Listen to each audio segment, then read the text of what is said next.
UP के basic स्कूलों में नई शिक्षक भर्ती शुरू किए जाने की मांग को लेकर इन दिनों अनूठे अंदाज में प्रदर्शन कर रहे हैं अभ्यर्थी कल मुर्गा बने थे तो आज कान पकड़कर धरने पर बैठे। अभ्यर्थियों की मुहिम का अखिलेश यादव ने किया है समर्थन। कल कान पकड़कर मुर्गा बने, हम सब मुर्गा अभियान या सांकेतिक विरोध प्रदर्शन कर रहे हैं। आज कान पकड़कर धरने पर बैठे। अपने गुहार लगाकर थक चुके डीएलएड प्रशिक्षित अभ्यर्थियों ने बात पहुंचाने के लिए अब ये नया तरीका ढूंढ निकाला। वो सरकार को ये मैसेज देना चाहते हैं कि उन्होंने डीएलएड की ट्रेनिंग करके गलती की है, इसीलिए कान पकड़कर माफी मांगते हैं। इस अनूठे आंदोलन को अखिलेश यादव का भी सपोर्ट मिला। उन्होंने कहा, इन अभ्यर्थियों के आंदोलन की खबर को सोशल मीडिया पर पोस्ट करके अखिलेश ने लिखा, अब देखते हैं इन क्षमा मांगने वालों से माफी कौन से भाजपाई महोदय मांगते हैं। यूपी के बेसिक स्कूलों में पिछले 6 साल से शिक्षकों की भर्ती नहीं हुई है। प्राइमरी शिक्षक बनने के लिए जरूरी डीएलएड प्रशिक्षित करीब 12 लाख अभ्यर्थी बेरोजगार घूम रहे हैं। अनूठे अंदाज की वजह से अभ्यर्थियों का ये आंदोलन इन दिनों चर्चा का सबब बना हुआ है। अभ्यर्थियों का कहना है कि नई शिक्षक भर्ती का ऐलान होने तक उनका ये आंदोलन जारी रहेगा। 15 साल पुरानी गाड़ियों को कबाड़ में बदलने की पॉलिसी में अब हो सकता है बदलाव। गाड़ी की उम्र के बजाय अब प्रदूषण को बनाया जा सकता है आधार। जिनके पास अपनी गाड़ी है उन्हें ये फिक्र रहती है कि 15 साल के बाद तो इस गाड़ी को अनिवार्य रूप से कबाड़ हो जाना है, चाहे उसकी कितनी ही अच्छी मेंटेनेंस क्यों ना हो।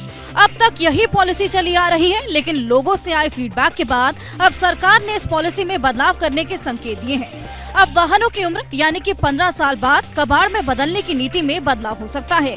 इसके बजाय गाड़ियों को प्रदूषण के आधार पर कबाड़ में बदलने की नीति पर काम चल रहा है। सरकार ने ऑटो मैन्युफैक्चरर्स के संगठन सियाम से गाड़ियों के प्रदूषण जांच के कार्यक्रम को भरोसेमंद बनाने में सरकार की मदद करने को कहा है। यानी कि गाड़ी के रिटायरमेंट की उम्र बढ़ सकती है और निकट भविष्य में गाड़ी रखने वालों के लिए एक बड़ी खुशखबरी भी हो सकती है।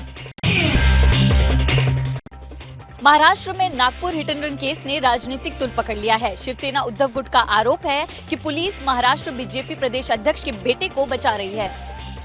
भीड़ भाड़ वाले इलाके में एक ऑडी कार पीछे से स्पीड से आई और अपने आगे चल रही 2 कारों और एक बाइक को जोरदार टक्कर मार दी और ऑडी सवार लोग भाग खड़े हुए।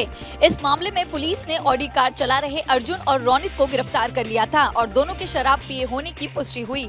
लेकिन बाद में पता चला कि इस कार में महाराष्ट्र बीजेपी अध्यक्ष चंद्रशेखर बावनकुले का बेटा संकेत भी मौजूद था और वो कार चला रहे अर्जुन के बगल में बैठा था। ये लोग उस वक्त किसी बाढ़ से आ रहे थे। उद्धव गुट के नेता संजय राउत आरोप लगा रहे हैं कि पुलिस बीजेपी अध्यक्ष के बेटे को बचाने में जुटी है। कानून व्यवस्था कितनी उध्वस्त हो गई है, खास करके जहां फडणवीस जहां से आते हैं गृह मंत्री, उस शहर का हाल देखिए। देवेंद्र फडणवीस, आप उस पद पर बैठने के लिए लायक नहीं हो। ड्राइवर है अर्जुन, उसको भी हमने अरेस्ट किए थे, बाद में ऑफेंस बेलेबल होने के कारण उनको बेल दे दिया। संकेत बावनकुले को इंक्वायरी के लिए बुलाया था, उन्होंने एग्री भी किया कि वो गाड़ी में थे। चुनावी मौसम में आरोप लगने के बाद महाराष्ट्र बीजेपी अध्यक्ष चंद्रशेखर बावनकुले इस मामले में सामने आए। बोले, कार किसी की भी हो, कड़ा एक्शन होना चाहिए। चाहे मेरे बेटे के नाम पे गाड़ी हो या कोई अपराधी हो, उस पर कड़ी कार्रवाई होनी चाहिए और पुलिस के नियम से कोई भी जो नियम बैठता है वो नियम से कार्रवाई होनी चाहिए। इस हिट एंड रन केस पर राजनीति इसलिए भी गर्म है क्योंकि विधानसभा चुनाव नजदीक है और भाजपा नेता का बेटा इसमें फंसा है। जैसे ही घड़ी का काटा दोपहर 2:30 पे आए, बबीता जी का दिल सास बहू साजिश के लिए मचल जाए।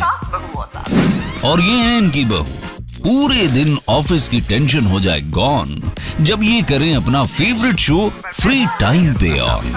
इनकी तरह आप भी देखें अपना फेवरेट शो अपने टाइम पर और डाउनलोड कीजिए एबीपी लाइव ऐप अपने स्मार्ट टीवी पर।